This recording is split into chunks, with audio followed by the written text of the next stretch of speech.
תודה. מה שאלת אותי? ראש הממשלה אומרים ברשת שאתה בכלל מת? אני מת על קפה, אתה יודע מה? אני מת על העם שלי. איך הם מתנהגים, פנטסטי. אתה רוצה לספור את מספר אצבעות? אתה יכול להראות לנו? Waziri Mkuu wa Israel Benjamin Netanyahu ametoa ujumbe wa kuchekesha baada ya kuenea kwa uvumi mtandaoni kwamba alikuwa ameuawa katika shambulio la Irani, uvumi ambao ulisababisha hofu na taharuki miongoni mwa wananchi wa Israel. Katika video hiyo, Netanyahu alionekana akinywa kahawa huku akitabasamu na kusema nimekufa kwa kahawa, akitumia methali ya Kiebrania inayomaanisha kupenda kitu hadi kifo, na aliongeza ninapenda taifa langu hadi kifo, akisisitiza kujitolea kwake kwa taifa lake na kuonyesha jinsi anavyohisi kwa wananchi wake kwenye kipindi hiki kigumu cha mashambulio na mzozo wa kijeshi. Kauli yake ilikuwa ni ya ucheshi, lakini pia inaashiria kuwa hofu haipaswi kumshinda mtu yote, ikiwemo viongozi wa taifa.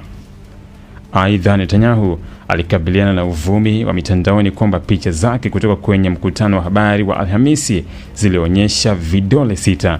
Ili kukanusha uvumi huo, alionyesha vidole vyake 10 kwa uwazi, akionyesha kwa njia ya kichekesho kuwa taarifa hizo hazina msingi.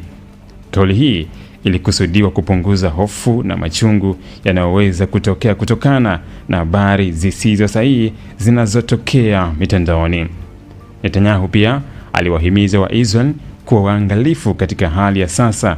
Aliwataka kutoka nje kupumua hewa safi na kujihusisha na shughuli za kawaida kadri iwezekanavyo, lakini wakibaki karibu na maeneo ya kujihifadhi kwa usalama ikiwa kutatokea mashambulio ya makombora.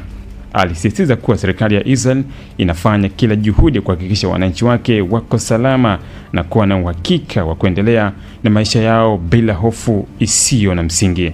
Aidha, aliwahakikishia raia kwamba serikali itapunguza vizuizi vya shughuli kadri iwezekanavyo. Hii ni pamoja na kuruhusu biashara, huduma na shughuli za kila siku kuendelea kufanyika kwa hali ya usalama. Kwa ujumla, Netanyahu ameonyesha msimamo thabiti wa kuongoza taifa lake huku akijibu uvumi mtandaoni kwa urahisi na ucheshi, akisisitiza umuhimu wa usalama wa wananchi wake na kujaribu kupunguza hofu inayosababishwa na habari zisizo sahihi.